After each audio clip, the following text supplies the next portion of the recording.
সকাল সকাল লুচি তরকারি খেয়ে চললাম আমার শিব বাবাকে নিয়ে মামাবাড়ির উদ্দেশ্যে। তোমরা সকলেই জানো আমার একটা ছোট্ট মামার বিয়ে হয়েছে, সেই মামার বিয়ের আগের দিনের এই মিনি ব্লগটা। মানে আমি কতটা কুড়ে যে সব মিনি ব্লগগুলো শেয়ার করতেই ভুলে যাই।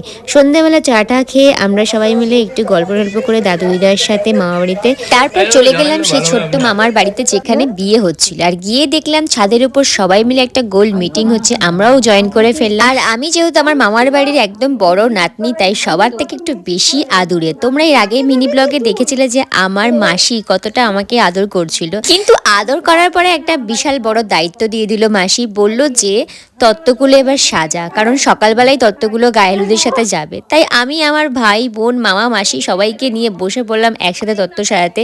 তো চলো আজকে আমরা তত্ত্ব সাজিয়ে নিই, আবার তোমাদের সাথে পরে মিনি ব্লগে দেখা হচ্ছে। বাই দ্য ওয়ে, যদি তোমরা এখনো বিয়ে বাড়ির বড় ব্লগটা না দেখো তাহলে আমি এই ভিডিওতে লিংক দিয়ে দেবো, তোমরা দেখে নিও।